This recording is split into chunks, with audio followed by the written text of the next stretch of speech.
Hello बच्चों।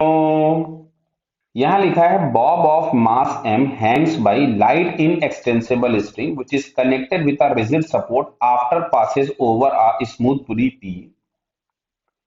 If bob is released from angular position theta is equals to 30 degree then तो अब इसमें question पूछा है force exerted by the string net horizontal force acceleration of the Bob. तो चलिए हम लोग इसका सबसे पहले एक छोटा सा फ्री बॉडी डायग्राम बना लेते हैं। तो यहां कहीं पे हम लोगों के पास ये बॉब है जिसपे सबसे पहले एक फोर्स लग रहा होगा नीचे की तरफ में mg।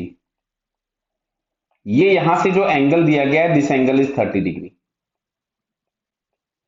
यहां कहीं पे टेंशन T होगा तो ये वाला एंगल भी 30 ही होगा बेटा। तो यहां कहीं पे हम लोगों के पास कंपोनेंट आ गया T cos 30 और इधर की तरफ में जो कंपोनेंट आएगा that is T sin 30। Clear, मैंने mg को कंपोनेंट में रिजॉल्व कर दिया।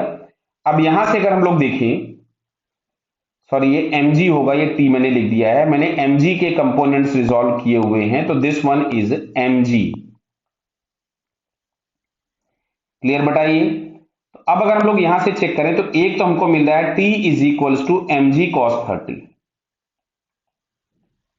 तो mg cos 30 मतलब ये आपके पास हो गया mg रूट ऑफ 3/2। ठीक है, बढ़िया बात है। चलिए अब अगर हम लोग देखेंगे तो ये जो mg sin 30 है ये इसको एक टेंजेंशियल एक्सेलरेशन प्रोवाइड कराएगा। तो mg sin 30 is equals to हम लोग लिख सकते थे m इंटू 80, m से m कैंसिल कर दिया तो जो टेंजेंशियल एक्सेलरेशन होगा वो g/2 होगा। तो acceleration of the Bob is g/2, जैसे थर्ड ऑप्शन में दिया है तो ये बात सही हो गई। क्यों? यहाँ पे इसकी वेलोसिटी अभी जीरो है तो कोई सेंट्रीपिटल एक्सेलरेशन नहीं होगा, जो भी होगा वो केवल टेंजेंशियल एक्सेलरेशन होगा। अब आगे हम लोग पढ़ते हैं। अब देखो जैसे पुली की हम लोग बात करें तो पुली पे एक टेंशन टी इधर लग रहा होगा और एक टेंशन टी इधर लग रहा होगा। बोले साहब, तो टोटल एंगल जो इन दोनों टेंशन के बीच में होगा, क्या मैं इसको 120 लिख दूं? 120 लिख दूं तो अब मैं रिजल्टेंट टेंशन फाइंड कर रहा हूं या रिजल्टेंट फोर्स ऑन द पुली, जिसको मैं एफ आर से लिख देता हूं, एफ रिजल्टेंट। क्या समझ में बेटा आप लोगों को आ रहा है? This one is under root of T square plus T square plus 2tt cos of 120। Clear बेटा? तो तुमको दिख रहा है कि यहां से, अब मैं हालांकि इतनी जरूरत है नहीं आप लोगों को लिख के दिखाने की, फिर भी मैं लिखा दे रहा हूं, T square plus 2t square और कॉस 120 हो जाएगा माइनस हाफ। तो इससे ये कैंसिल हो गया, एक टी से टी कैंसिल हो जाएगा, तो फाइनली आपके पास बचा टेंशन टी।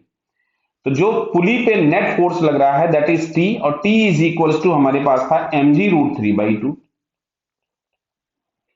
तो यहां से अगर हम लोग देखें तो mg root 3/2 the force exerted by the string on the pulley, तो बेटा फर्स्ट ऑप्शन भी सही हो गया।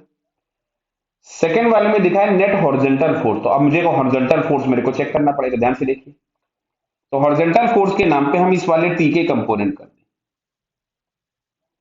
एक टी तो ये लग रहा था, अब यहां नीचे आ जाएगा टी कॉस 30 और ये इधर आपके पास आ जाएगा टी साइन 30। अच्छा, टी साइन 30 को मैं t/2 लिख दूं तो यहां जो नेट हॉरिजॉन्टल फोर्स के नाम पे मिलेगा that is t minus t/2, तो ये आ रहा है t/2। तो t/2 बोले तो mg रूट 3/4 हो जाना चाहिए। यहाँ पे ऑप्शन में क्या लिखा है, रिजल्टेंट हॉरिजॉन्टल फोर्स गलत हो गया। क्लियर, यहाँ बाई 2 लिखा है जबकि यहाँ 4 होना चाहिए। The force exerted by the string on the wall, नहीं भाई, ये जो स्ट्रिंग है इस वॉल पे भी तो टेंशन के ना फॉर्म पे ही लगा रही है ना, टी फोर्स ही तो लगा रही खाली है, बराबर है। तो वो भी mg रूट 3/2 होना चाहिए। यहाँ पे इन्होंने 2mg बाई रूट 3 दिया है, गलत। तो यहां से हम लोगों को फिलहाल जो करेक्ट आंसर दिख रहा है that is first and third. तो first and third is the correct option. Okay बेटा, ऑल द बेस्ट।